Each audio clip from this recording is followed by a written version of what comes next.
সবাই দেখতেছেন না, দেখলে এদিকে কয়জন আসেন, এটা সরান, বেঞ্চ এটা সরান, ওরা দাঁড়ান।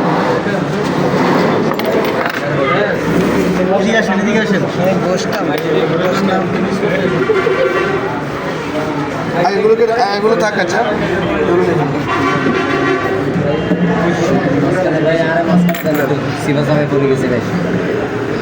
ঠিক আছে, খেয়াল করবেন রুগী যখন আসবে এখানে কারা থাকবে, ব্লিডিং হবে নাকি হবে না? ব্লিডিং তো হবে। তো ব্লিডিং যেহেতু হবে, আপনি এখানে ওই যে একটা আগে দেখেছেন হাঁড়িতে ওটা দিয়ে একটু ওয়াশ করবেন। ওয়াশ করার সময় একটু এরকম করবেন, করলে কী হবে, ভিতর থেকে ব্লাড বের হবে। ভিতর থেকে ব্লাড বের হলে ময়লা টলা থাকলে সেগুলো কী যাবে, বের হয়ে যাবে। আর যদি অতিরিক্ত ব্লিডিং হয়, যে ব্লিডিংয়ের কারণে আপনি সেলাই করা সম্ভব হচ্ছে না, তাহলে আপনাকে ট্যাক্সি ইঞ্জেকশন দিতে হবে, অথবা ট্যাক্সি ক্যাপসুল দিতে হবে। ক্যাপসুল তো কাজ করতে 1 ঘন্টা পর, তাহলে কী দিতে হবে, ইঞ্জেকশন। আচ্ছা, এরপর কতক্ষণ পর ইঞ্জেকশন, এটা 10-15 মিনিটের মধ্যে ব্লিডিং ব্লাড বন্ধ হবে। এরপর এটা হচ্ছে 3cc সিরিঞ্জ, এটা এখানে প্রবেশ করাবেন। এটা রাবারের ক্যাপ প্রবেশ করা, এখান থেকে কী করবো, মেডিসিন দিব, ওষুধ নেব। এখান থেকে ওষুধ নেব, ঠিক আছে। নিয়ে আপনি বেশি করে নেবেন, নিয়ে অল্প অল্প অল্প চামড়ার নিচে সামান্য মাংস গেলে অসুবিধা নেই, কিন্তু হারে না দিবেন। দিয়ে 1 থেকে 2 মিনিট অপেক্ষা করবেন বা 3 মিনিট অপেক্ষা করবেন। অপেক্ষা করার পর একটু আপনি কী করবেন, এরকম করে দেখবেন রুগী নড়ে কিনা। তারপরে নড়লে কি কাজ করছে না, তবে আবার এখান থেকে নিয়ে আবার একটু দেওয়া লাগে। আর যদি না নড়ে ঠিক আছে, এবার নড়তেছে না, ঠিক আছে। এবার আমরা সুইটা নিব, সুতাও প্রবেশ করাবো। এখন সুতা দেওয়ার এক মাথা রাখবেন খাটো, এই যে এখন দেখেন সুতাটা এত লম্বা, আমরা এই মাথাটা খাটো রাখলাম, এই মাথাটা লম্বা, দুইটা সমান কখনো রাখবো না। এরপর এটা ফোরসেপস দিয়ে আমরা এই সুইটাকে ধরলাম, ফোরসেপস দিয়ে ধরার পর এটা যতটুকু সম্ভব সোজা করবো, কারণ এদিকে অলরেডি 2টা ব্যাচ দিচ্ছি। এবার আর একটু সোজা করি, সোজা করলে কি সুন্দর লাগবে। নাহলে এই হাতে রাখেন দেখি, সোজা ঢুকে দিন, ওটা একটু হাত রাখেন, কাজ তো না পারলে মহিলা দেখে দেয়। হ্যাঁ ঠিক আছে, একটু বের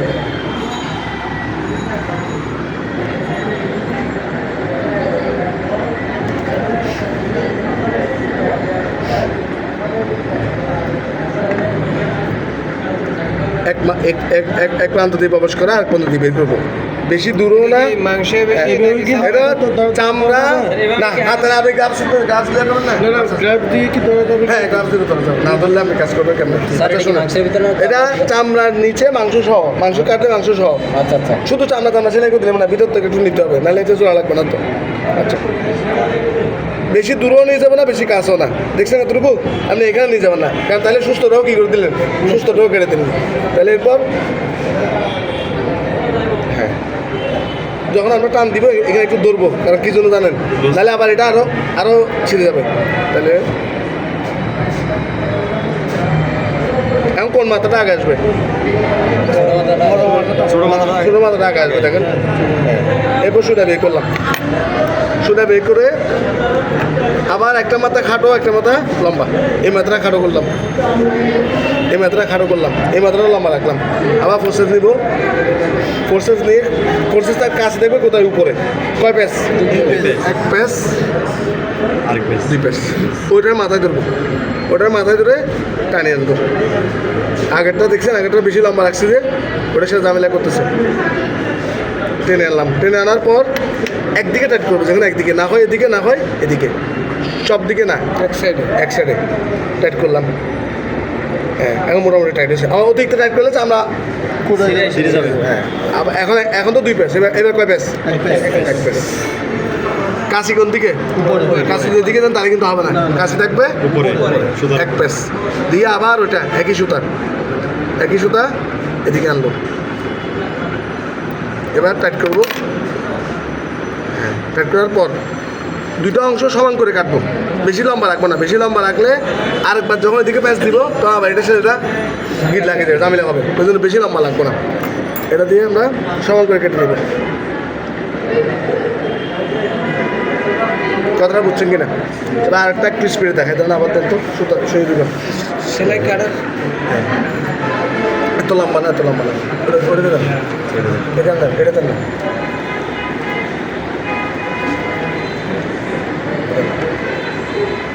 এবার এটা তাড়াতাড়ি করবো, এত কিছু বলবো না। আপনি করে যাবেন স্যার, আমরা হ্যাঁ, শুধু দেখবো। আপনি শুধু দেখবেন। স্যার প্রত্যেকটাকে সেলাই দিয়ে সিঙ্গেল কেটে দিতে হবে এরকম স্যার? হ্যাঁ কেটে দিতে হবে, কেটে দিতে হবে। সিঙ্গেল হ্যাঁ, দিয়ে ধরুন কেটে পাঁচটা ছটা দিতে হবে, কেটে দিতে হবে, সব সিঙ্গেল সেলাই দিয়ে এরকম কেটে দিতে হবে স্যার? দিতে হবে। আচ্ছা কতটুকু দূরে দিব? আপনি সামান্য মানে আপনি যতটুকু দিলে আর ফাঁকা জায়গা থাকবে না, ফাঁকা জায়গা থাকবে না। মিশে যাবে। হ্যাঁ, ফাঁকা জায়গা যাতে না থাকে, কাটার এই পরিস্থিতি কাটা পরিস্থিতি বলে সবসময় মুখস্থ না।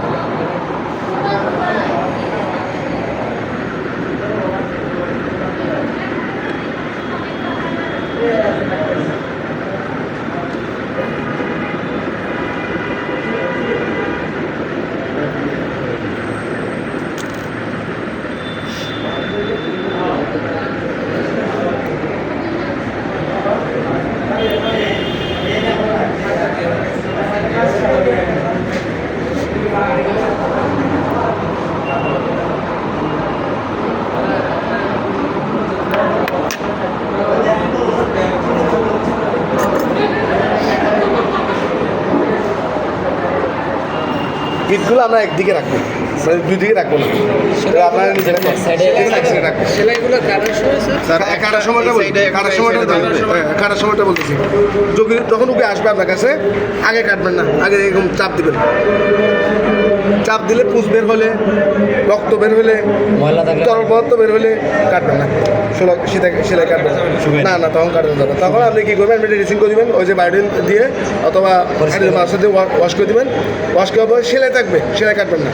তারপর আপনি ওখানে ওই যে ওয়াশ করার পরে আগের গস কাপড় থাকলে সেলাই ফেলে দিবেন, নতুন করে গস কাপড় দিয়ে আবার র্যাপিং করে দেবেন, তারপর ওষুধ আবার লিখে দেবেন। আর যদি কোনো সমস্যা নাই, কোনো পুষ বের হচ্ছে না, ব্লাড বের হচ্ছে না, তরল পদার্থ বের হচ্ছে না, কাঁচা নাই, সেক্ষেত্রে কাটবেন। সেক্ষেত্রে কাটার সময় একটু এরকম করবেন, এরকম করে এই যে বাতি রাখছি না, এগুলো এরকম টানবেন, এখানে একটু হাত দিবেন, এরকম করবেন, আলগা করবেন আর কি। হ্যাঁ, ওই সময় কি স্যার?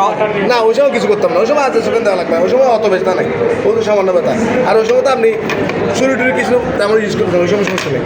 এরকম করবেন, এই দুটো মাথা ধরে আলগা করবেন। আলগা করার পর এই কাশিটার এদিকে পাখানা, এটা ঢুকাবো, এই পাখাটা, এই দুটো মাথা ধরে রাখবো,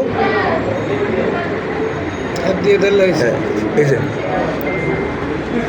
এটা এই শুধু এই মাথাটা পাউস করলে এরকম করে পাউস করাচ্ছি না, তাহলে কি কাটবে না? তাহলে এই যে কারণ আমরা এই মাথায় তো ব্লেড নাই, দাঁড়াবো এটাই প্রবেশ করার, তখন এটা কাটবে। আমরা তো বাসার কাছে নিই, তাহলে কিন্তু এরকম ঢুকানোর সময় আবার কাটবে, কিন্তু এটা দিয়ে কখনো আর কাটবে না। এবার আপনারা একজনের দেন দেখি, আমি দাঁড়াই, যেখানে একজন এটা নিয়ে ফেলে, এটার জন্য আপনারা এই আটকে যাবেন। হ্যাঁ, ঠিক আছে। কিট একবার যদি এই পাশে দিই আর একটার এই সাইডে দিই, না, একই পাশে দেওয়াটা ভালো, একই পাশে।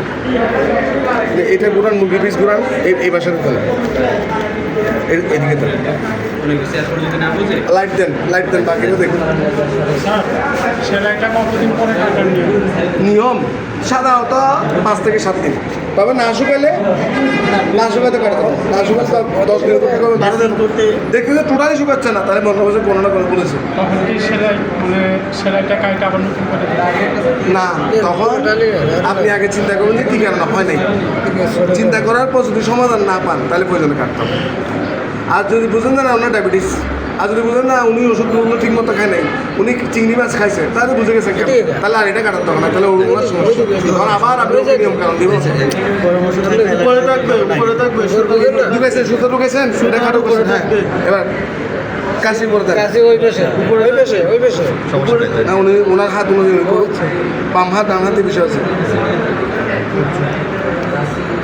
এখানে একটা লক আছে, দাঁড়ান, এখানে একটা লক আছে, দেখেন এটা ঠিক আছে। ওনার হাত কিন্তু উল্টা করে দিয়েছে, বুঝতেছেন? হাত উল্টা করে দিয়েছে। সুতার ইয়েটা উল্টো করে এনেছে, সুতো এই বেশিটা বড় রাখলে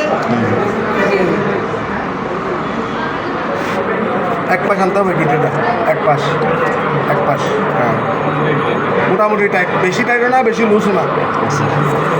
এবার আবার একবার এবার দেখেন এই সুতাটা এদিকে রাখছেন না, এই এখন আপনার টানতে সুবিধা হবে। আগে দুইটা একদিকে রাখছেন, ওই জন্য টানতে অসুবিধা হচ্ছে।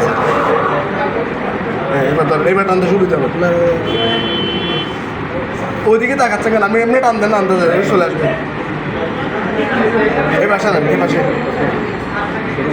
টাইট করেন, এক পাশে টাইট করেন। এখন কিন্তু মাঝখানে হয়ে গেছে, মাঝখানে করা যাবে না, এগুলো এক পাশ। এই যে দেখছি আমাদের এগুলো আগেগুলো, এগুলো এক পাশ, মাঝখানে রাখা যাবে না, কারণ মাঝখানে তো কাঁচা জায়গা, কাঁচা জায়গার মতো পুরো থাকবে হবে।